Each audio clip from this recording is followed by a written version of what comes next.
Yes. तो बच्चों यहाँ पे केमिस्ट्री एवरीडे लाइफ के अंदर हम बात कर रहे हैं सबसे पहले बेसिक डेफिनेशन पे, ठीक है, कि ड्रग्स क्या है, मेडिसिन क्या है और कीमोथेरेपी क्या है। इन तीनों के बहुत ही बेसिक डिफरेंस है, ठीक है, उससे बात करेंगे। और फिर ड्रग्स के क्लासिफिकेशन क्या क्या हैं और क्लासिफिकेशन ड्रग्स किस किस बेस पे किया जाता है, ठीक है। अच्छा, आप लोगों को पता होगा जब डॉक्टर्स के साथ आप मेडिसिन डॉक्टर के पास मेडिसिन लेने आते हो तो वहाँ पे वो आरएक्स यूज करते हैं, मतलब इसका मतलब प्रिस्क्रिप्शन, ठीक है। इसको शॉर्ट में ना बहुत बार ऐसे बोलते हैं कि ये पी बना दिया फिर यहाँ से इसको एक्स जोड़ दिया, ऐसे भी। तो इसको बहुत बार ना आरएक्स करके भी समझते हैं। इसका मतलब बेसिक मतलब एब्रिविएशन होता है बच्चों प्रिस्क्रिप्शन, ठीक है। जो भी मेडिसिन वो दे रहा है उसको लेना है, टू टेक, ठीक है। अच्छा, तो देखो बेसिक मतलब ड्रग्स क्या है, तो ड्रग्स बच्चों बेसिकली केमिकल्स ही हैं, ठीक है। अगर मैं बात करूं यहाँ पे ड्रग्स के बारे में, तो जो ड्रग्स हैं वो आपके केमिकल्स हैं, ठीक है। लेकिन इनका जो मॉलिक्यूलर वेट होता है बच्चों वो काफी लो होता है, लो मॉलिक्यूलर वेट, ठीक है। लो मॉलिक्यूलर वेट कंपाउंड्स, जिसमें अगर मैं बात करूं, जैसे अभी एक बच्ची ने बताया, दीप्ति ने यहाँ पे माइक्रोम के बारे में, तो 100 से लेके, ठीक है, और 500, ठीक है, ये इसके मॉलिक्यूलर वेट की जो हम रेंज की बात कर रहे हैं, मॉलिक्यूलर वेट वो इस रेंज में होता है। मतलब बहुत बहुत ही आपका बोल सकते हैं लोअर मॉलिक्यूलर वेट कंपाउंड होते हैं, ठीक है। लोअर मॉलिक्यूलर वेट आपके केमिकल कंपाउंड्स होते हैं।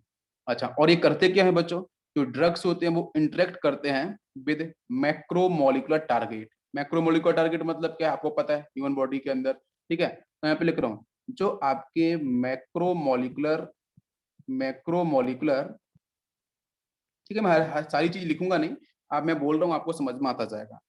तो ये आपके स्मॉलर मॉलिक्यूलर वेट होते हैं, ये मैक्रो मॉलिक्यूल्स जो हमारे जो ऑब्जेक्ट्स होते हैं या फिर आपके जो टारगेट्स होते हैं, उन टारगेट्स पे जाके बच्चों इंटरेक्ट करते हैं।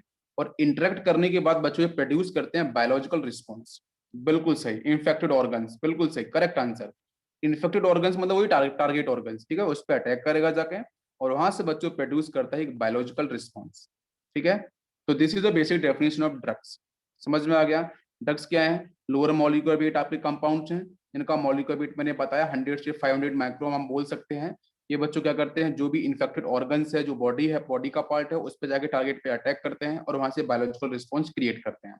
सभी को समझ में आ गया, बहुत ही सिंपल डेफिनेशन मैंने बताई। यस बच्चों, क्लियर है सभी को। ओके, फिर उसके बाद क्या होता है, हम बात करते हैं जो बायोलॉजिकल रिस्पॉन्स के बारे में। तो बायोलॉजिकल रिस्पॉन्स बच्चों क्या होता है, बहुत बार तो यूजफुल होता है, बहुत बार अनयूजफुल होता है। तो अगर हमने सही ड्रग का यूज किया है तो आपका जो बायोलॉजिकल रिस्पॉन्स होगा वो यूजफुल होता है। मैं आपको बता रहा हूँ कैसा होगा बच्चों, यूजफुल होगा। तो समझना मेरी बात कि अगर आपका biological response if it is useful then we will call कि such type of drugs is called medicine. उनको क्या बोलते हैं, मेडिसिन बोलते हैं। बहुत ही सिंपल सी डेफिनेशन बोल रहा हूँ। हुआ क्या बच्चों, केमिकल से लोअर मॉलिक्यूलर वेट के जाके इन्फेक्टिव ऑर्गन्स पे जाके अटैक किया है। अगर उसका बायोलॉजिकल रिस्पॉन्स बच्चों पॉजिटिव होता है, यूजफुल होता है, तो इस टाइप के केमिकल्स को हम लोग बच्चों क्या बोलते हैं, मेडिसिन बोलेंगे। बहुत सिंपल सी डेफिनेशन है, समझ में आ रहा है, क्लियर, सभी क्लियर है। और इनका बच्चों हम यूज कहाँ पे करते हैं, डायग्नोसिस के अंदर, कुछ चीजों के प्रिवेंशन में और ट्रीटमेंट ऑफ डिजीज। ये तीन पार्ट हैं, कौन कौन से, diagnosis, prevention and treatment of disease. उसके अंदर हम लोग इनका यूज करते हैं। अभी पूरा समझ में आया, क्लियर बच्चों, क्लियर हो गया सभी को। यस, सभी को समझ में आ गया, बिल्कुल सही। अब बच्चों बात करते हैं कीमोथेरेपी क्या है। नेक्स्ट पॉइंट है कीमोथेरेपी। तो कीमोथेरेपी क्या है, क्या कीमोथेरेपी के अंदर भी हम केमिकल्स यूज करते हैं, बिल्कुल यूज करते हैं। तो कीमोथेरेपी के अंदर भी हम लोग केमिकल्स का ही यूज करते हैं। लेकिन वो सारे के सारे बच्चों कैसे होते हैं, थेरेप्यूटिक करके होते हैं। वो मतलब उनका जो पर्पज है वो थेरेप्यूटिक पर्पज, मतलब ऐसा नहीं है कि तुरंत ही आपको पूरा का पूरा लक्ष्य मिल जाए जैसे हम मेडिसिन के अंदर मिलता है, ठीक है। तो वो आपका कीमोथेरेपी का सेक्शन अलग होता है। और ड्रग्स, ड्रग्स का मतलब एक पूरी कैटेगरी है, मेडिसिन प्लस जो आपकी नॉन यूजफुल जो मेडिसिन होती हैं, आपको पता है, ठीक है। तो अगर पॉजिटिव रिस्पॉन्स अगर आपको चाहिए तो उसको मेडिसिन बोल देंगे। अदरवाइज जो पॉजिटिव रिस्पॉन्स नहीं है, जो आपके नेगेटिव रिस्पॉन्सेस होते हैं, तो वो ड्रग्स कैटेगरी में डिफाइन होते हैं, वो नेगेटिव मेडिसिन हो गई हैं। क्या आपको मेरी बात समझ में आ गई है, बहुत ही सिंपल सा पॉइंट बोला है। Yes, now it is clear. Next बच्चों बात करते हैं, आप देख सकते हो यहाँ पे ड्रग्स में। ये देखो केमिकल एजेंट है बच्चों, ठीक है। यहाँ से आपका देखो ये बायोलॉजिकल रिस्पॉन्स, यहाँ से हम समझने की कोशिश कर रहे हैं। और यहाँ पे लिखा है continuous doses is called chemotherapy, ठीक है। और यहाँ पे आपका है curbs the cures the disease, तो डिजीज जो भी है इसको देखो यहाँ पे इसने क्या लगा के रखा है, एक लड़की है थोड़ी सी बेचारी बीमार हो रही है, ठीक है, और लेटी हुई है, आप देख सकते हो, परेशान भी लग रही है, गुस्से में है, ठीक है। आप देखो यहाँ पे गुस्से में है कि नहीं, आंख देखो ऊपर उसकी जा रही है, ऐसे गुस्से में है, बचना चाहिए। तो इसको फीवर वगैरह कुछ हुआ है तो उसने केमिकल एजेंट्स लिए हैं बच्चों, ठीक है। उनका बायोलॉजिकल रिस्पॉन्स बच्चों यहाँ पे अगर आपका पॉजिटिव आ रहा है तो डेफिनेटली उसको हम लोग क्या बोलेंगे, मेडिसिन बोलेंगे, ठीक है। पूरी बात समझ में आ रही है, डायग्राम से भी आपको समझा दिया, बिल्कुल से। अब बात करते हैं हम लोग टाइप्स ऑफ क्लासिफिकेशंस पे। तो क्लासिफिकेशन के अंदर बच्चों सबसे पहले आता है फार्माकोलॉजिकल इफेक्ट। मैं थोड़ा सा ऊपर नीचे बोलूंगा, आपको पता है वर्ड, ठीक है। नेक्स्ट है आपका ड्रग एक्शन के बेस पे, नेक्स्ट बच्चों है केमिकल स्ट्रक्चर के बेस पे, एंड नेक्स्ट है आपका मॉलिकुलर टारगेट के बेस पे। क्या आपको मेरी बात समझ में आ रही है? तो बेसिक क्लासिफिकेशन जो ड्रग्स का है, हम ड्रग्स के बच्चों क्लासिफिकेशन की बात कर रहे हैं, तो उसको बच्चों हम लोग कैटेगराइज कर सकते हैं बेसिकली 4 पार्ट्स के बेस पे, ठीक है। समझ में आ गया? यस। इसका एक एग्जांपल मैंने दिया यहाँ पे एनाल्जेसिक्स, मैंने यहाँ पे दिया है एंटी हिस्टामाइंस, इन सब के बारे में बताऊंगा अभी। नेक्स्ट बच्चों आपका सल्फोनामाइड, नेक्स्ट आपका जीन थेरेपी, ठीक है। तो समझते हैं ये चारों कैटेगरीज को आपको ध्यान रखना है। पहली कौन सी है? फार्माकोलॉजिकल आपका यहाँ पे इफेक्ट है, नेक्स्ट है ड्रग एक्शन, केमिकल स्ट्रक्चर और मॉलिक्यूलर टारगेट। यस। तो सबसे पहले बच्चों हम बात करने वाले हैं ड्रग टारगेट एक्शन के बारे में, ठीक है। ड्रग और टारगेट, टारगेट मतलब जो इन्फेक्टेड पार्ट है उसके साथ बात करेंगे। तो यहाँ पे जो इंट्रक्शन किस तरीके से होता है, ठीक है बच्चों। अच्छा, तो देखो यहाँ पे एक बहुत ही छोटा सा पार्ट में एक्सप्लेन करूंगा, हालांकि आप लोगों ने अगर पहले भी इस चीज को समझा होगा और देखा भी होगा, जिसको थोड़ा सा मैं अलग तरीके से एक्सप्लेन करूंगा। देखो सबसे पहले बच्चों मान के चलो हमारे पास एक सबस्ट्रेट है, एक कोई एक्टिव साइट्स है, उसको अपन इस तरीके से जनरेट कर सकते हैं, ठीक है, लाइक दिस, ठीक है। ये नीचे आपका पूरा कवर है यहाँ पे, और ये जो साइड्स आपको दिख रही हैं, ये जो साइड्स, ठीक है, ऊपर की तरफ ये साइड्स हैं, ये आपकी एक आपका यहाँ पे जिसको हम बोलते हैं सबस्ट्रेट। बात समझने की कोशिश करना बच्चों। देखो अब यहाँ से क्या हुआ है, जब हम यहाँ पे लिख सकते हैं, इसके नीचे मैं लिख रहा हूँ, ठीक है, substrate entering active sites, active sites of enzyme, ठीक है। एंजाइम ह्यूमन बॉडी से रिलेटेड बच्चों ये पार्ट है आपका, ठीक है। और ये आपका यहाँ से एक फिक्स पार्ट है ये, ठीक है। ये एंजाइम देखो यहाँ पे बता भी रखा है, और ऊपर से बच्चों आया एक सबस्ट्रेट। अब सबस्ट्रेट क्या है बच्चों? वही तो आपका पर्टिकुलर जो भी मेडिसिन वगैरह हम यूज करते हैं उसके बाद बात कर रहे हैं। तो ऊपर से बच्चों क्या होगा कि जो शेप यहाँ पे ये दिख रहा है, इसी शेप का एज इट इज ऊपर से एक सबस्ट्रेट आएगा। मान लो मेडिसिन आई, भाई ये हमारा शरीर है, ये हमारा ह्यूमन बॉडी का पार्ट है, बात समझो ध्यान से, है ना। एंजाइम को अटैक करने की बात कर रहा हूँ मैं, कैसे करता है इंट्रक्शन। भाई ड्रग का जो ड्रग टारगेट का मतलब है कि जब हम दवाई लेते हैं, हिंदी में बोलूं सीधा, दवाई लेते हैं तो हमारे शरीर में जाके वो कैसे एक्टिवेट करती है, कैसे रिएक्शन परफॉर्म करती है, रिएक्शन कैसे आपके डिफाइन होते हैं, उसके बारे में बात कर रहा हूँ। ये हमारी ह्यूमन बॉडी का पार्ट है। ऊपर से बच्चों दवाई आई, आप दवाई बोल सकते हो, है ना। जो भी आपका सबस्ट्रेट है वो आया, जो आपका शेप ऊपर दिख रहा है उसी शेप में आके यहाँ पे कंबाइन करेगी। मतलब ऊपर से आप इस तरीके से ले लो इसको, लाइक दिस, इस तरीके से ये यहाँ से आया, इसमें आके आपका ये फिट हो गया, ऊपर से आया यहाँ पे जाके उसने फिक्स हो गया। टारगेट इसका यही है, वहां पे जाके फिक्स हो गया। और फिक्स होने के बाद बच्चों इसने बनाया एंजाइम सबस्ट्रेट कॉम्प्लेक्स। क्या बनाता है इसके बाद? एंजाइम सबस्ट्रेट कॉम्प्लेक्स, ठीक है। भाई मिक्स हो चुके हैं, यहाँ पे ऐड हो चुके हैं, एंजाइम सबस्ट्रेट कॉम्प्लेक्स आपका बन चुका है, बिल्कुल सही। उसके बाद बच्चों क्या होगा कि जो एंजाइम्स हैं, जब मेडिसिन उस पर अटैक करी है, तो एंजाइम के साथ बच्चों क्या होगा कि जो उसका शेप है, जो उसका साइज है, वो बेटा स्लाइटली आपका चेंज होगा। क्यों चेंज होगा? मान लो थोड़ा बहुत आपका यहाँ पे साइज अगर आपका डिफर भी कर रहा है, इस आपके यहाँ पे जो हम बात कर रहे हैं एंजाइम्स के साथ, तो यहाँ पे साइज थोड़ा बहुत डिफर भी कर रहा है, लेकिन ऊपर से जब हमारा यहाँ पे सबस्ट्रेट आया तो जैसा सबस्ट्रेट का शेप साइज होगा उसकी तरीके यहाँ पे साइज को एक्वायर कर लेगा, ठीक है, ये साइज को चेंज कर लेगा। इसके अंदर जब आपका बनेगा एंजाइम सबस्ट्रेट कॉम्प्लेक्स। पूरी बात समझ में आ रही है? क्लियर है यहाँ तक? मेरा समझ में आया? मतलब ये इसका मतलब ये कि यहाँ पे बॉन्डिंग परफॉर्म हो रही है, बॉन्डिंग परफॉर्म हो रही है। फिर यहाँ से क्या होगा कि जो ऊपर से आपका एंजाइम आया और आपका ये सबस्ट्रेट है, तो एंजाइम और सबस्ट्रेट इन दोनों में रिएक्शन परफॉर्म होगा, कुछ ना कुछ रिएक्शन परफॉर्म होगा, जो उसे काम करना होगा, रिएक्शन परफॉर्म होगा, कुछ न्यू बॉन्ड बनेंगे और ओल्ड बॉन्ड्स का यहाँ पे ब्रेकिंग होगी। तो फिर यहाँ से क्या होगा कि जिस नेचर का आपका यहाँ पे सबस्ट्रेट आया, बात समझो, जिस नेचर का सबस्ट्रेट आया वो एंजाइम का रिएक्शन परफॉर्म करी उसने, और यहाँ से इसका कन्वर्ट होकर आपका डिफरेंट डिफरेंट आपका यहाँ से क्या हुआ बच्चों, सबस्ट्रेट में कन्वर्ट हो गया। क्या आपको मेरी बात समझ में आई? क्लियर हो गया? मतलब मान लो अगर ये इस कलर का था, ये इस कलर का है, तो ये रेड कलर में कन्वर्ट हो जाएगा, मतलब इसकी प्रॉपर्टी बदल जाएगी जब ये आपके एंजाइम के साथ इंटरेक्ट करेगा। ये पूरे प्रोसेस को समझो। लास्ट में बच्चों क्या होगा, रिएक्शन को परफॉर्म करेगा और यहाँ से बच्चों दोनों बाहर निकल जाएंगे, कि मतलब जो आपके सबस्ट्रेट थे वो रिएक्शन परफॉर्म करेंगे, परफॉर्म करने के बाद वो एक्टिव साइट ऑफ एंजाइम से उसको लीव कर देंगे और वो बाहर निकल जाएंगे। क्या आपको मेरी बात समझ में आई? जो सिलेक्शन परफॉर्म करनी थी उसने परफॉर्म किया, इसको क्लियर किया और बाहर निकल गया। पूरी बात समझ में आ रही है? बहुत ही बेसिक सा पार्ट है। अरे क्लियर हुआ बच्चों? समझ में आया यहाँ तक? जो एक्टिव साइट्स हैं उनके साथ ही बाइंड करेगा substrate, this is very important. जो एक्टिव साइट्स देखो, केमिकल कंपाउंड आएगा, जो टारगेट होगा एंजाइम, उसकी एक्टिव साइट पे अटैक करेगा और जो भी परफॉर्म करना होगा उस एक्टिविटी परफॉर्म करेगा और फिर से बाहर चला जाएगा। सिंपल सा पार्ट है, नथिंग एल्स। समझ में आया सभी को? क्लियर? इसको मैं एक तरीके से और आपको समझा दूं कि बच्चों जैसे सामने से आपके ट्रक आते हैं, ठीक है, आपने ड्रग्स लिए हैं, ड्रग्स लिए हैं, ड्रग्स आया बच्चों, ये एंजाइम का सेक्शन है, ठीक है, this is a part of enzyme human body से। तो इनिशियली का जिस तरफ से ड्रग्स इस पे अटैक करते हैं, तो अटैक करने वाली साइड को हम लोग जनरली बच्चों यहाँ पे टर्म यूज करते हैं, इसका नाम होता है बेटा इनहेबिटर्स, एक तरीके से बोलते हैं। क्या बच्चों होगा, यहाँ पे हम बात करते हैं, सपोज दिस इज इनहेबिटर। फिर क्या होगा, यहाँ से अंदर मूव किया, ठीक है, इस तरीके से मान लो ऊपर से आया, ये अंदर मूव किया, अंदर मूव करने के बाद यहाँ पे डिफरेंट एक्शंस को परफॉर्म करता है। जैसे बच्चों मेटाबोलाइट, एक होती है आपकी मेटाबोलाइट, वो करी एक्टिविटी होती है, ठीक है, वो डिफरेंट डिफरेंट एक्टिविटी को यहाँ पे परफॉर्म करता है और फिर आपको क्योर करता है। बेसिक पार्ट यही है, समझ में आ गया?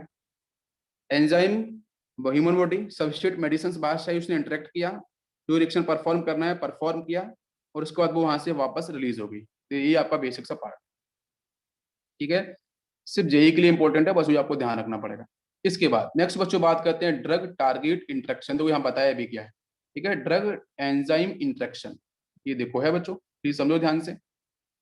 देखो ये आपके एंजाइम के सेक्शन है हमारी ह्यूमन बॉडी के अंदर, और बच्चों यहाँ से देखो ये आपको देखने हैं इस कलर से, ये सारे के सारे हमारे ड्रग्स हैं, है ना, जो मेडिसिन हैं वो ड्रग्स हैं।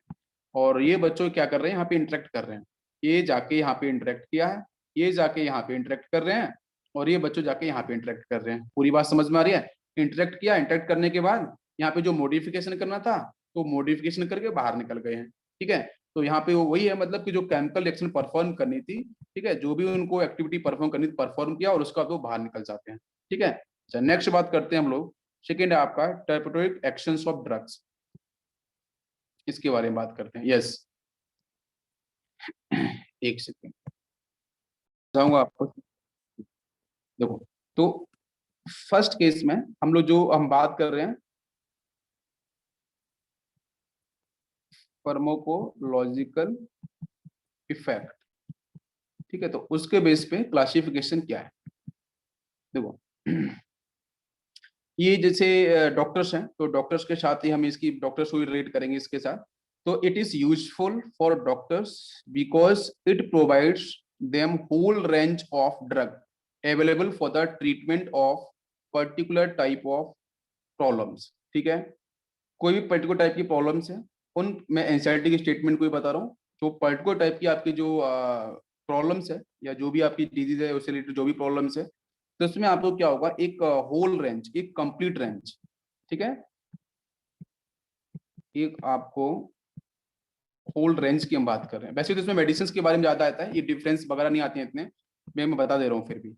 तो होल रेंज आपकी यहाँ पे जो मेडिसिन की होगी, ठीक है, जो पर्टिकुलर प्रॉब्लम्स के लिए एक्टिवेट हो सकती है, काम कर सकती है, तो उसी को हम यूज करते हैं। जैसे एग्जांपल दूं एनाल्जेसिक, तो एनाल्जेसिक बच्चों क्या होता है, पेन किलिंग इफेक्ट। अगर मैं बात करूं यहाँ पे एनाल्जेसिक, तो एनाल्जेसिक पर्टिकुलर कैटेगरी, राइट। और ये बच्चों क्या करते हैं, पेन, जो पेन किलर्स होते हैं ना, यस, जो ये क्या करते हैं, पेन किलिंग इफेक्ट को शो करती है, ठीक है, यस। तो pain killing effect is a type of pharmacological effect, simple सा मतलब ये है। जैसे मैं एंटीसेप्टिक लेता हूँ, तो एंटीसेप्टिक बच्चों किस लिए यूज की जाती है, कि जो बैक्टीरिया है उनकी ग्रोथ को स्टॉप करने के लिए, उनको रोकने के लिए या बैक्टीरिया को किल करने के लिए। तो मैंने बोला एंटीसेप्टिक, एंटीसेप्टिक में बहुत सारे एंटीसेप्टिक्स हैं, तो वो पर्टिकुलर कैटेगरीज है। उन कैटेगरीज का इफेक्ट क्या है भाई, एनाल्जेसिक का इफेक्ट क्या था, पेन किलिंग, पेन किलर्स होते हैं। मैं बात करूं बच्चों यहाँ पे एंटीसेप्टिक्स के बारे में, तो बैक्टीरिया को किल करते हैं, उनकी जो ग्रोथ है उनको रिटार्ड करते हैं। तो this is a particular category जो एक टाइप के इफेक्ट को शो करती है, इसलिए इसको बोलते हैं फार्मालॉजिकल इफेक्ट। बात समझ में आ गई? Now it is clear. Second second बच्चों हम लोग बात करेंगे यहाँ पे on the basis of drug action. On the basis of drug action, drug action के साथ हमारा क्लासिफिकेशन कैसा है, बिल्कुल समझ आने बेटा। जो ये टाइप का क्लासिफिकेशन मैं बोलता हूँ, इट इज, ध्यान से सुनना, it is based on the action of a drug on a particular biochemical process. लिख देता हूं, for a particular biochemical process, ठीक है, for a particular biochemical process. जैसे जैसे बच्चों हम बात करते हैं एंटी हिस्टामाइंस के बारे में, मैं थोड़ा एग्जांपल दूं आपको, ठीक है। एंटी हिस्टामाइंस, तो एंटी हिस्टामाइंस बच्चों क्या करते हैं, अगर आपने नाम सुना होगा पहले कभी एंटी हिस्टामाइंस के बारे में, तो एंटी हिस्टामाइंस का परफॉर्मेंस क्या होता है, क्या करते हैं, बताओ बच्चों। यस, एंटी हिस्टामाइंस क्या करता है, तो जरा Deepti. Block the action of histamines, बिल्कुल सही, बिल्कुल सही, हम इसको ऐसे बोल सकते हैं, बिल्कुल सही है, कि इनहिबिट करते हैं एक्शन ऑफ द कंपोनेंट। मतलब जो हिस्टामाइंस है, मतलब जो भी कंपोनेंट है, उस पर्टिकुलर कंपाउंड या कंपोनेंट की जो ग्रोथ है, जो उसके एक्शंस है, उसको ब्लॉकेज करता है, ठीक है। जैसे आपने सुना होगा इन्फ्लेमेशन, इन्फ्लेमेशन जो बॉडी में होता है ना, बॉडी के अंदर जो हम बात करते हैं INFLAMMATION, जो इन्फ्लेमेशन जो एक्टिविटी है, उस एक्टिविटी को क्या करता है, ये स्टॉप करता है। बात समझ में आ रही है? तो एंटी हिस्टामाइन एक पर्टिकुलर कैटेगरी है, ये बच्चों क्या करती है, ड्रग एक्शन को परफॉर्म करती है। ड्रग एक्शन का मतलब क्या, मैंने बोला कि for a particular biochemical process, तो एक रिस्पॉन्सिबल, एक फिक्स बायोकेमिकल प्रोसेस के लिए जो रिस्पॉन्सिबल मेडिसिन होती हैं, जो कैटेगरीज है ड्रग्स की, वो हम ड्रग एक्शन के साथ बात करें, जिसमें कैटेगरी आती है एंटी हिस्टामाइंस। तो एंटी हिस्टामाइंस क्या करती है, इसका नाम है एंटी हिस्टामाइन, हिस्टामाइन की एक्टिविटी को ब्लॉकेज करना, इन्फ्लेमेशन उसको स्टॉप करना ह्यूमन बॉडी के अंदर। तो दिस इज पर्टिकुलर कैटेगरी, इसको बेटा बोलेंगे ड्रग एक्शन। समझ में आ गया? रिएक्शन के बारे में बहुत इंपॉर्टेंट नहीं है, लेकिन फिर भी इनके बारे में एटलीस्ट एक बार जानना जरूरी है। डिफरेंस के बारे में, थर्ड डिफरेंस के बारे में बात कर रहे हैं, केमिकल स्ट्रक्चर। केमिकल स्ट्रक्चर, ठीक है। केमिकल स्ट्रक्चर के बेस पे क्लासिफिकेशन कैसे है, ध्यान से सुनना बच्चों। It is based on the chemical structure of the drugs, ठीक है। Drugs classified in this ways have common structure, ठीक है, और सिमिलर फार्मालॉजिकल इफेक्ट। मतलब क्या है, मतलब ये है कि टू डिफरेंट या बच्चों थ्री डिफरेंट आपकी ड्रग्स हैं, आपकी मेडिसिन हैं, लेकिन उनका जो स्ट्रक्चर है या फिर उनका जो इफेक्ट है वो कुछ कॉमन है। इनका इफेक्ट और जो स्ट्रक्चर है वो कुछ बच्चों यहाँ पे मिल रहा है आपको कॉमन। तो उसके बेस पे जो क्लासिफिकेशन होगा उसको बोलते हैं बच्चों केमिकल स्ट्रक्चर क्लासिफिकेशन। क्या बोलते हैं, केमिकल स्ट्रक्चर क्लासिफिकेशन। तो इसमें क्या है, आपका जो स्ट्रक्चर और उनका जो इफेक्ट है, फार्मालॉजिकल जो इफेक्ट अभी हम लोगों ने देखा था, अगर वो लगभग आपका सिमिलर है, लगभग आपका मैच करता है, तो उसको हम लोग बोलते हैं कि this is a classification on the basis of chemical structure, ठीक है। क्लियर है? बाकी अभी एग्जांपल लेंगे इसके मेडिसिन वगैरह के, तो आपको समझ में आएंगे। हम सिंपल यहाँ पे क्लासिफिकेशन की बात कर रहे हैं। नेक्स्ट बच्चों बात करते हैं मॉलिक्यूलर टारगेट के बेस पे। मॉलिक्यूलर टारगेट, तो मॉलिक्यूलर टारगेट्स के बेस पे हमारा क्लासिफिकेशन कैसे है। तो बच्चों यहाँ पे हम बात करते हैं टारगेट मॉलिक्यूल्स कि जो बाहर से ड्रग आ रहा है, उस ड्रग का टारगेट। भाई बहुत सारे, आप जब मेडिसिन दुकान पर जाते हो, है ना, तो आप उनको बोलते हो कि अगर ये मेडिसिन नहीं है तो इसका अल्टरनेटिव दे दो मुझे। तो अल्टरनेटिव क्या होता है, वो सेम मेडिसिन तो होती ही नहीं है। अल्टरनेटिव का मतलब ये है कि उसका जो एक्शन है वो उसी मेडिसिन की तरह है जो आपको नहीं मिली दुकान पे। क्या आपको मेरी बात समझ में आ रही है? तो मतलब मैं बात कर रहा हूँ मॉलिक्यूलर टारगेट के बेस पे, पूरी बात समझना यहाँ से। तो टारगेट मॉलिक्यूल्स के बारे में पहले बात करेंगे। तो क्या है बेटा, drugs usually interact with biomolecules, अभी हम लोगों ने देखा जो ड्रग्स होते हैं वो बायोमोलिक्यूल्स के साथ इंटरेक्ट करते हैं। जैसे बच्चों कार्बोहाइड्रेट्स के बारे में बात करें, उस पे लिपिड्स हैं, प्रोटीन्स हैं, न्यूक्लिक एसिड हैं, उनके साथ बच्चों क्या करते हैं, इंटरेक्ट करते हैं जो भी ड्रग्स जाते हैं। मेरी बात समझ में आ रही है? तो कुछ ड्रग्स ऐसे होते हैं जो कार्बोहाइड्रेट पे अटैक करेंगे, उनका टारगेट वही होगा। कुछ का लिपिड्स के साथ होगा, कुछ ड्रग्स का जो होगा मेडिसिन का प्रोटीन के साथ इंटरेक्शन होगा, कुछ के साथ बेटा न्यूक्लिक एसिड के साथ इंटरेक्शन होगा। क्या आपको मेरी बात समझ में आ रही है? पूरी बात क्लियर हो रही है? अरे बच्चों बात समझ में आ रही है? Now it is clear? Okay. जो मैंने बोला था कि अल्टरनेटिव ड्रग, तो अल्टरनेटिव ड्रग का मतलब ये है कि अगर आपको ए टाइप का ड्रग नहीं मिला जिसका एक्शन कार्बोहाइड्रेट पे परफॉर्म हो रहा था, आपको ए टाइप का ड्रग नहीं मिला, तो बहुत से ड्रग अल्टरनेटिव होते हैं। तो बोलता है वो आपको दुकान पे क्या बोलोगे, भाई ये ले लो, इसका भी एक्शन वही होता है। तो इन ए और बी में क्या क्या होगा कि ए और बी का जो लगभग स्ट्रक्चर होगा, बच्चों समझो, ए और बी जो मेडिसिन और ड्रग है उनका जो स्ट्रक्चर होगा वो लगभग आपका सिमिलर होता है, लगभग सिमिलर स्ट्रक्चर होगा। तभी आपको क्या होगा, वो ए की जगह बी दे सकता है। अदरवाइज आपका स्ट्रक्चर सेम नहीं होगा मेडिसिन का, उस ड्रग्स का, तो बिल्कुल आप ए का सब्स्टिट्यूएंट बी नहीं हो सकता है। This is very important. बात समझ में आई? तो ये बी भी क्या करेगा, अगर सेम स्ट्रक्चर होगा तो कार्बोहाइड्रेट पे जाकर ही बच्चों एक्शन परफॉर्म करेगा। Now it is clear? सभी को समझ में आया?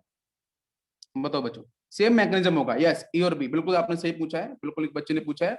यस, इनका जो मैकेनिज्म होगा, जो इनकी एक्टिविटी होगी वो बिल्कुल दोनों की सेम होगी, ए और बी की। तभी हम यहाँ पे हम मॉलिक्यूलर टारगेट के बेस पे चीजों को डिफाइन कर सकते हैं। क्लियर हो गया? यस। अब ये जो क्लासिफिकेशन हम लोगों ने पढ़ा, ये क्लासिफिकेशन बेसिकली बच्चों जो मेडिकल केमिस्ट होते हैं ना, जो दुकान पे ही रहते हैं मेडिकल केमिस्ट, उनके बेस पे हमारा बहुत ठीक ठाक ये क्लासिफिकेशन है, ये थोड़ा सा इंपॉर्टेंट है। आपको समझ में आ गया होगा? बिल्कुल सही है। कोई कंफ्यूजन बच्चों? यस। अब मैं थोड़ा सा बताता हूँ जो ड्रग टारगेट इंटरेक्शन है उसमें एंजाइम्स के बारे में पहले बताता हूँ। अभी हम लोगों ने देखा, एंजाइम्स के बारे में थोड़ा और जानने की कोशिश करते हैं। तो एंजाइम्स बच्चों क्या होते हैं? तो एंजाइम्स बच्चों बेसिकली प्रोटीन्स ही होते हैं। क्या होते हैं बच्चों? प्रोटीन्स। एंजाइम्स क्या है? Basically proteins. ये क्या करते हैं, जल्दी से बताओ मुझे, एंजाइम क्या करते हैं बॉडी के अंदर? Enzymes basically the proteins which perform the role of biological catalyst in the body. मेरी बात समझ में आ रही है? तो जो बायोलॉजिकल कैटलिस्ट है, कोई एग्जांपल दो मुझे जरा इसके। बायोलॉजिकल कैटलिस्ट की तरह बच्चों ये क्या करता है, बॉडी के अंदर रिएक्शन को परफॉर्म करता है। यस। इसके बाद रिसेप्टर हम लोगों ने देखा। रिसेप्टर बच्चों क्या है, ह्यूमन बॉडी का पार्ट है, अभी आपको बताया मैंने, जिसके साथ वो कम्युनिकेशन करेगा। तो जो ड्रग्स आएगा ना, तो ड्रग्स बच्चों कम्युनिकेशन करेगा, हम उसको रिसेप्टर्स वगैरह बोल सकते हैं, ठीक है। न्यूक्लिक एसिड, न्यूक्लिक एसिड बच्चों क्या करते हैं, जो जेनेटिक इंफॉर्मेशन को होल्ड करते हैं सेल के अंदर। लिपिड्स एंड कार्बोहाइड्रेट क्या है, ये आपके सेल मेम्ब्रेन के स्ट्रक्चरल पार्ट होते हैं।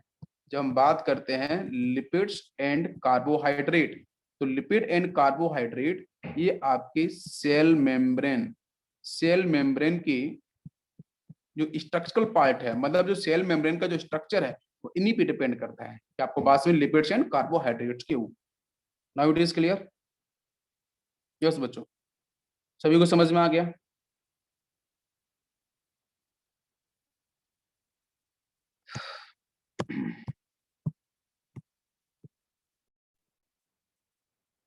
यस। इसके बाद बच्चों हम बात करते हैं एंटा एसिड्स, ठीक है। आपके यहाँ से मेडिसिन के बारे में स्टडी करते हैं। फर्स्ट बच्चों यहाँ पे आती है एंटा एसिड। तो एंटा एसिड बच्चों क्या करता है? तो एंटा एसिड बच्चों आपको जब बॉडी के अंदर जब पीएच के बारे में बात करते हैं, हर किसी के साथ एंटा एसिड ये एसिडिटी की प्रॉब्लम्स होती है। तो इसका मतलब ये है कि हम एंटा एसिड तब यूज करेंगे जब हमारी बॉडी के अंदर बच्चों ओवर प्रोडक्शन ऑफ एसिड हो जाता है स्टोमक में, very important. Over production of acids in the stomach, वो बेटा प्रॉब्लम क्रिएट करता है, इरिटेशंस होते हैं, पेन्स होते हैं बहुत सारे लोगों को, ठीक है। तो इस टाइप की एसिडिटी को, जो एसिडिक स्ट्रेंथ आपकी जो H प्लस कॉन्सेंट्रेशन है वो बढ़ चुका है, उसको मिनिमाइज करने के लिए हम क्या करते हैं कि पीएच डिक्रीज हुआ, तभी एसिडिक की वैल्यू बच्चों इंक्रीज हुई, तो पीएच को हम बढ़ाते हैं। तो बढ़ाने के लिए बच्चों हम क्या लेते हैं, एंटा एसिड्स लेते हैं। क्या आपको मेरी बात समझ में आ रही है? कुछ एंटा एसिड्स बच्चों कौन कौन से हैं, जैसे आपका सोडियम बाई कार्बोनेट बहुत पॉपुलर है, ले सकते हो।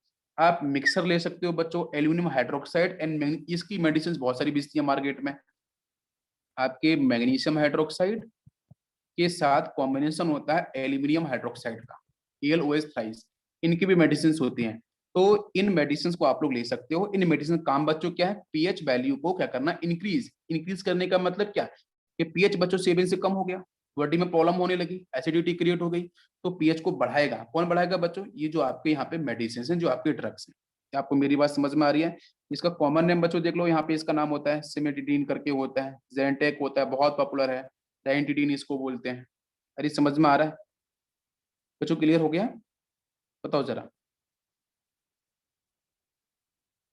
अब आप ये भी तो पूछोगे कि सर एंटा एसिड जो हम ले रहे हैं वो बेसिक नेचर है, एसिडिटी कम करने के लिए न्यूट्रलाइजेशन एक्शन परफॉर्म कर रहे हैं।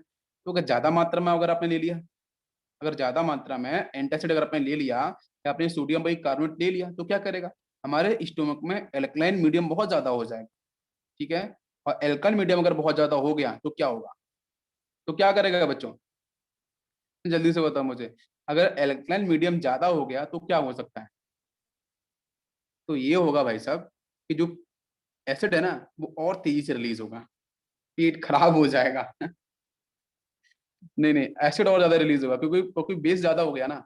ये हम लोग के जनरल इंट्रोडक्शन का चैप्टर है, इसलिए जानना जरूरी है। ठीक है, तो वहां पे क्या होगा कि जब ज्यादा बेस हो जाएगा, ज्यादा एल्काइन हो जाएगा, तो एसिड और तेजी से रिलीज हो जाएगा। हाँ, ये भी एक प्रॉब्लम है, तो ज्यादा मात्रा में नहीं लेनी चाहिए। तो जो भी हम मेडिसिन लेते हैं वो फिक्स्ड अमाउंट में ही लेनी चाहिए, कि ऐसे नहीं कि मिठाई है चलो इसको खा लेते हैं, ऐसा नहीं बच्चों। ठीक है, अच्छा अब आते हैं इसके स्ट्रक्चर के ऊपर। बहुत सही, ये देख लो इसका स्ट्रक्चर बच्चों, ये आपका है सिमेटिडीन। अब सोच लो आप जो एंटा एसिड लेते हो, वो एंटा एसिड मार्केट में कुछ इस तरीके से सेल हो रहे हैं, ये स्ट्रक्चर्स हैं उनके। तो ये स्ट्रक्चर आपको ध्यान नहीं देने हैं, ये स्ट्रक्चर आप लोगों के लिए नहीं है। ठीक है, जो फार्मेसी वगैरह करते हैं ना बच्चों, उनके लिए इंपॉर्टेंट है, आपके लिए इंपॉर्टेंट नहीं है। आप लोग क्या हो, इंजीनियर्स हो। ठीक है, डॉक्टर्स वगैरह जो बनते हैं उनके लिए इंपॉर्टेंट है। ठीक है, उनको अगर नाम पता है वो भी बहुत सफिशियंट है। तो एक बार स्ट्रक्चर को सिर्फ ध्यान दे लो, यहाँ पे है क्या कि एन ट्रिपल बॉन्ड, एक बार समझ लो बस, ऐसा और कुछ भी नहीं है। एक बार आंखों से देख लोगे तो भूलोगे नहीं। होता नहीं है कि गली में कोई निकलता है रोज, तो उसको हम देखते रहते हैं, हर रोज देखते हैं तो याद हो जाता है ना कि वो कैसे चलता है। ठीक है, वो क्या कैसे बोलता है, तो वही चीज है। तो इसलिए एंटासिड्स को बार बार देख लेंगे, और देखने के बाद आपको याद हो जाएंगे कि भाई साहब इनका स्ट्रक्चर लगभग इस तरीके से है। क्योंकि स्ट्रक्चर नहीं पूछे जाते हैं, सिर्फ इनके नाम नाम आते हैं, वही सब पूछे जाते हैं। अब सुनो नेक्स्ट। नेक्स्ट बच्चों है एंटी हिस्टामाइंस। वही सब कैटेगरीज बता दूंगा, एक साथ सारी नाम बताऊंगा इजी ट्रिक से। ठीक है, नेक्स्ट आपका यहाँ पे आता है एंटी हिस्टामाइंस। तो एंटी हिस्टामाइंस बच्चों क्या है, बताओ, व्हाट इज एंटी हिस्टामाइंस?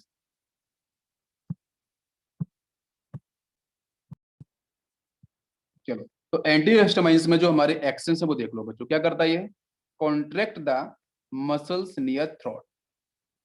ठीक है, क्या करता है बच्चों, थ्रोट दिख रहा है ना, ये देखो एक बड़ा सा आदमी है। ठीक है, और देखो यहाँ पे कुछ, ये देखो इसका हट भी दिख रहा है, हट बाहर बना हुआ है। हट बाहर कैसे आ सकता है, बस बना हुआ है। ठीक है, सामने से देखो ये कौन आया, ये कौन आया बच्चों, खतरनाक आदमी एक आया। ठीक है, ओके। और हुआ क्या है कि एंटेस्टोमाइंस है, तो इसका जो गला है, ठीक है, तो इसमें क्या है, contraction, contract the muscles near throat. ठीक है, तो वहाँ पे आपके जो मसल्स को कॉन्ट्रैक्ट करने का काम करता है एंटी हिस्टामाइन। दूसरे बच्चों जो एलर्जिक रिस्पॉन्स होते हैं, ठीक है, डिफरेंट एलर्जिक रिस्पॉन्स होते हैं, उन एलर्जिक रिस्पॉन्स के लिए भी आपके एंटी हिस्टामाइंस आपके रिस्पॉन्सिबल है। ठीक है, तो बेसिक हमारा जो स्ट्रक्चर का एंटी हिस्टामाइंस का ये है, देखो NH2 इसका स्ट्रक्चर बच्चों पूछा गया है प्रीवियस ईयर के अंदर, एंटी हिस्टामाइंस का स्ट्रक्चर पूछा गया। वैसे तो बहुत बड़े बड़े जो स्ट्रक्चर है मेडिसिन के उसके नहीं आते हैं, जो छोटे वाले स्ट्रक्चर है वो कभी पूछ सकता है। तो this is the basic structure of antihistamines. ठीक है, क्लियर हो गया? अच्छा, इसमें इसका ये भी काम लगा कि ये वास्कोडिलेटर, मतलब है ना कि कॉन्टेक्ट ऑफ मसल्स तो ओपन अप ब्लड वेसल्स। ठीक है, ओपन अप ब्लड वेसल्स, उसके लिए भी आपका ये क्या है, रिस्पॉन्सिबल है। बेसिक पार्ट आपको ये ध्यान रखना, एंटी हिस्टामाइंस है क्या, क्या स्ट्रक्चर है उसका, नाम आपको बस ध्यान रखना है, बाकी उसकी परफॉर्मेंस आपने देख ही लिया। नेक्स्ट बच्चों एग्जाम्पल है, एग्जाम्पल देख लो आपके, ये देखिए यहाँ पे ब्रोमोफेनेंथ्रीन करके है ये। ठीक है, इसको डीमेट टैप करके बोलते हैं, डीमेट 10 बोलते हैं। नेक्स्ट आपका सेलेटीन है। आप देख रहे हो सर इसके जो स्ट्रक्चर है वो कुछ अजीब अजीब से हैं, स्ट्रक्चर याद नहीं करना है, स्ट्रक्चर को याद नहीं करना है, बस देखना है। बहुत सी चीजों को आप देख देख के याद कर लेते हो ना, तो बस देख लेना है जब भी खाली टाइम हो, और आपको थोड़ा बहुत तो दिमाग में बैठ ही जाएगा। बाकी इसकी न्यूमेरिक्स बताऊंगा लास्ट में क्या है।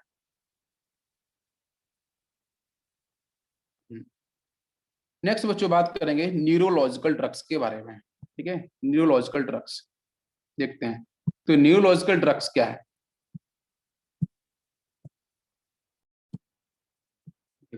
तो बच्चों न्यूरोलॉजिकल ड्रग्स का काम क्या है? Affect message transfer in the nerves.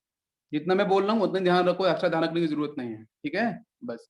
तो affect message transfer in the nerves, example की बात करें तो बेटा ट्रैंकुलाइजर्स होते हैं और आपके एंटी एनेस्थेटिक्स होते हैं, ठीक है, एनेस्थीसिया वगैरह देखो। अब इसमें नाम क्या है बेटा? एक आता है आपका मरप्रोमाइड, एक होता है आपका इक्विनिल करके। ये दो मेडिसिन यहाँ पे इसकी इंपॉर्टेंट है आपकी न्यूरोलॉजिकल ड्रग्स में। तो न्यूरोलॉजिकल ड्रग्स बच्चों क्या करते हैं? ये अफेक्ट करते हैं मैसेज ट्रांसफर। ज्यादा ध्यान रखने की जरूरत नहीं है, छोटा छोटा सा पार्ट है। न्यूरोलॉजिकल ड्रग्स में हम और बात करें, यहाँ पे एग्जांपल अभी देखा बेटा एनाल्जेसिक्स में, जिसको आपको एनाल्जेसिक्स मतलब बच्चों पेन किलर्स, ठीक है। इसमें एक आता है आपका नॉन नार्कोटिक, एक आता है बच्चों आपका नार्कोटिक, ठीक है, एडिक्टिव। तो इस पे मत जाना, ये आपके लिए गलत है बच्चों, ठीक है। तो ये देखो आप यहाँ पे मॉर्फिन, ये कॉम्प्लेक्स स्ट्रक्चर होते हैं, तो इस पे आपको स्ट्रक्चर आपको पहले नहीं जानना, नीचे लिख दिया कॉम्प्लेक्स स्ट्रक्चर। बट इसको ध्यान रखना, एस्पिरिन पूछा गया बहुत बार। एस्पिरिन हम लोग ना ऑर्गेनिक केमिस्ट्री के अंदर फॉर भी करते हैं इसको, ठीक है। तो ये थोड़ा सा इंपॉर्टेंट है कि भाई जो एस्पिरिन है इसका स्ट्रक्चर आपको पता होना चाहिए। तो एनाल्जेसिक्स बच्चों पेन किलर्स दो टाइप के होते हैं, एक होता है नार्कोटिक, एक होता है नॉन नार्कोटिक। नार्कोटिक जो एडिक्शन वगैरह होते हैं उन लोगों को यूज, जैसे आपने देखा यहाँ पे लिखा यूज्ड बाई, एक यहाँ पे इस तरीके से एक सिपाही है, ठीक है, हाँ आर्मी के सिपाही है, जो भी लोग हैं आपको पता है कि वो कुछ एडिसी मेडिसिन होती हैं उनका यूज करते हैं वो। तो नार्कोटिक बिकॉज पता है घर से बाहर रहना है तो ये सब करना पड़ता है कुछ चीजों को। तो ये नार्कोटिक मतलब आपका एडिक्टिव सेशन को क्रिएट करता है, लेकिन नॉन नार्कोटिक जो है वो आपका नॉर्मल मेडिसिन है, उसका कोई एडिक्शन वगैरह ऐसा नहीं होता है। दो चीजें आपको समझ में आए। अब बात करते हैं एंटी माइक्रोबियल्स। देखा यहाँ पे दिख रहा है बेटा कोरोना वायरस की तरह, ये देखो ये देखो बना हुआ है, ठीक है, डरना नहीं है इससे, ऐसे आता है सब जगह दिखाया जाता है। एंटी माइक्रोबियल्स के बारे में बात कर लेते हैं चलो। तो एंटी माइक्रोबियल्स के बारे में बच्चों क्या है, इसका काम क्या है? एंटीबायोटिक, पहला पार्ट है एंटीबायोटिक। एंटीबायोटिक बच्चों करता क्या है? किल दी बैक्टीरिया एंड वायरस। भाई बैक्टीरिया वायरस को किल नहीं करता, लेकिन हम लिख दे रहे हैं ऐसा एनसीईआरटी में डिफाइन है, kill bacteria and virus. Generally बेटा बैक्टीरिया को किल कर सकता है, वायरस को किल करना थोड़ा सा डिफिकल्ट है बिकॉज उनके साइज जो शेप वगैरह है वो बदलते रहते हैं। तो किल बैक्टीरिया एंड वायरसेस। तो जिसमें हम देख सकते हैं ऑल्सो कॉल्ड, इसको बोलते हैं हम लोग क्या? दिस इज कॉल्ड आशिफ 9 कुछ तो बोलते हैं, आप इसको समझ लो, यहाँ पे नाम का है आशिफ 9 एमाइन करके लिखा हुआ है, ठीक है। अच्छा, और ये मेडिसिन एक दे रखी है, ये देखो आपका सल्फोनामाइड, इंपॉर्टेंट है ये सल्फोनामाइड, ठीक है। नेक्स्ट आपका है प्रोटोनोसिल, इसका स्ट्रक्चर इंपॉर्टेंट नहीं है लेकिन ये नाम जो है वो इंपॉर्टेंट है। नाम याद नहीं होंगे लेकिन मैं याद करा दूंगा आपको, ठीक है, न्यूमेरिक्स बताऊंगा वो याद हो जाएगा। इसके बाद करते हैं माइंड आपका एंटी माइक्रोबियल्स के बारे में। तो ये बेटा क्या है, देख लो जिनके स्ट्रक्चर से बात करते हैं कि भाई जो मैक्रोस वगैरह है उनकी जो एक्टिविटी रेट है उनको कंट्रोल करना, यस। तो यहाँ से देखो आपका जनरल स्ट्रक्चर ऑफ पेंसिलिन, ये पेंसिलिन का स्ट्रक्चर है। नेक्स्ट है क्लोरोरामफिनिकॉल, ये इंपॉर्टेंट है, ये आपके प्रीवियस ईयर के अंदर डिस्कस किया गया है ना, क्लोरोरामफिनिकॉल इसके बारे में। तो this is also anti microbials. Next आता है एंटीसेप्टिक, ये भी आपका एंटी माइक्रोबियल्स होता है। Next category antiseptic. एंटीसेप्टिक बेटा क्या है? तो हम use antiseptic are used for open wounds और कट, जो कट वगैरह हो जाते हैं, बाउंड्स वगैरह हो जाते हैं, उनके लिए हम लोग एंटीसेप्टिक का यूज करते हैं। जैसे बच्चों यहाँ पे है आपका क्लोरोक्सिनोल, नेक्स्ट है आपका टर्पिनोल, नेक्स्ट आपका विथनॉल। हर जगह आपका ओएल, ओएल मतलब अल्कोहल वाला सेक्शन आपको हर जगह मिल रहा है, ठीक है। ये आपका एंटी माइक्रोबियल्स, यस। इसकी और बात करते हैं नेक्स्ट एंटी माइक्रोबियल्स के। Disinfectant is a third category. Disinfectant बेटा आपको पता है किस लिए यूज करते हैं? सरफेस को क्लीन करने के लिए, use to clean surface. Example की बात करते हैं बेटा dilute chlorine solution, very important. Second is dilute SO2 solution. इन दोनों का यूज करते हैं बच्चों डिसइंफेक्टेंट। ऐसे बहुत सारे डिसइंफेक्टेंट भी हैं, अभी बताएंगे उन सब के बारे में, यस। नेक्स्ट आता है बच्चों एंटी फर्टिलिटी ड्रग्स, ठीक है। तो एंटी फर्टिलिटी ड्रग्स क्या है देखते हैं। तो ये जो आपका प्रोसेस है ना, उस प्रोसेस जो आपका फर्टिलिटी प्रोसेस है उसको स्टॉप करना। जिसमें हम बात करते हैं बच्चों यहाँ पे आपकी देखो मेडिसिन से लिखा भी है सप्रेस ओवुलेशन, है ना, ओवुलेशन को स्टॉप करना। जैसे यहाँ पे देखो एक ये है नॉर्थिड्रोन करके है, एक ये मेडिसिन है। दूसरी बच्चों आपकी होती है, यहाँ पे इसका नाम है आपका इथाइनल करके एंड ट्राडोल, कुछ तो है नाम इसका। आप वो लोग स्ट्रक्चर देख सकते हो कितना अजीब सा स्ट्रक्चर है, याद नहीं करना है, स्ट्रक्चर को याद नहीं करना है, बस मेडिसिन के जो नाम है उनको आपको ध्यान रखना पड़ेगा, वो इंपॉर्टेंट है, ठीक है। Yes, anti fertility drugs. Next बच्चों बात करते हैं हम लोग यहाँ पे केमिकल्स इन फूड, है ना। ये देखो कितना अच्छा लग रहा है, किसको किसको खाना है जल्दी से बताओ मुझे, अच्छा लग रहा होगा, मुंह में पानी आया सभी के। केमिकल्स इन फूड, तो केमिकल्स इन फूड में बेटा सबसे पहले था आर्टिफिशियल स्वीटनर, जो आता है सेक्रीन, ठीक है। सेक्रीन बेटा ये आपका लोअर कैलोरी का इसकी प्रॉपर्टीज है, लोअर ईएस का स्ट्रक्चर है सेक्रीन का। लोअर कैलोरीज कैलोरीज का होता है 550 time sweetener than sugar, sugar से बच्चों 550 टाइम क्या होता है, ये मोर स्वीटनेस होता है। यस। नेक्स्ट आता है बच्चों अदर आर्टिफिशियल स्वीटनर्स में एस्पार्टेम पॉपुलर है बहुत ज्यादा, ये 100 टाइम स्वीटर बेटा होता है शुगर कंपैरिजन में। एलिटेम होता है, ये 2000 टाइम होता है स्वीटनर देन शुगर। और लास्ट होता है आपका सुक्रोज, ये होता है 600 टाइम स्वीटनर देन शुगर। ये तीन है यहाँ पे, एलिटेम एस्पार्टेम और आपका सुक्रोज। इनके स्ट्रक्चर नॉट इंपॉर्टेंट, बस इसके जो प्रॉपर्टीज है वो ध्यान रखना। नेक्स्ट बच्चों आते हैं प्रिजर्वेटिव, है ना। तो प्रिजर्वेटिव में क्या है, तो कॉमन प्रिजर्वेटिव जो बच्चों यूज करते हैं हम लोग, एक तो आपका टेबल सॉल्ट होता है, वेजिटेबल ऑयल्स और आपका sodium benzoate, this is very important, sodium benzoate, ठीक है।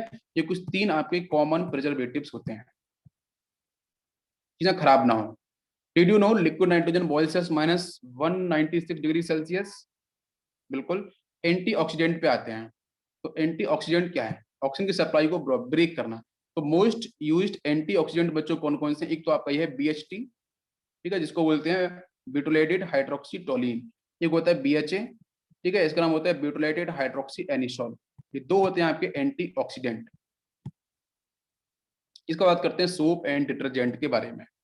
तो सोप एंड डिटर्जेंट बेटा सोप का प्रोसेस फॉर्मेशन बनाने का सोपनिफिकेशन, इसमें क्या करते हैं बच्चों हम लोग long chain of fatty acids का यूज करते हैं। ये देखो आपका है ग्लिसराइल ईस्टर, ग्लिसराइल ईस्टर आपको दे रखा है, ठीक है, C17H35, ठीक है। इसके 3 पार्ट्स यहाँ पे हैं, पूरा ईस्टर दे रखा है, C डबल बॉन्ड इधर ऑक्सीजन इधर R पार्ट है, 3 मोल्स ऑफ सोडियम हाइड्रोक्साइड के साथ रिएक्शन परफॉर्म होगी। तो बच्चों यहाँ से एक आपको ये मिलेगा C17H35 COONA, इसको बोलते हैं सोडियम स्ट्रेट।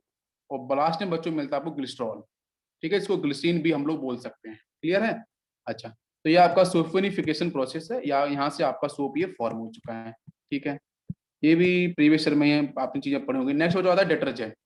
डिटर्जेंट क्या है, एक तो डिटर्जेंट के बेटा दो पार्ट होते हैं, एक तो एनायनिक डिटर्जेंट, एक होता है कैटायनिक। एनायनिक की बात करते हैं, ये एग्जांपल इंपॉर्टेंट है सोडियम लॉरेल सल्फेट, और ये है बेटा आपका सिटाइल ट्राइमिथाइल अमोनियम ब्रोमाइड। ये आपका है डिटर्जेंट की कैटायनिक डिटर्जेंट, ये आपका एनायनिक, ठीक है। कैटायनिक क्यों है, क्योंकि ये जो पार्ट आपको देख रहे हैं ये आपका कैटायनिक पार्ट, जो कॉम्प्लेक्स पार्ट जो एक्टिविटी पार्ट है वो कैटायनिक है, यहाँ पे आपको मिलता है एनायनिक सेक्शन। इसीलिए यहाँ पे क्या होगा, नेगेटिव चार्ज क्रिएट होगा ना इधर, इसलिए। तो ये कैटायनिक है, ये आपका यहाँ से एनायनिक।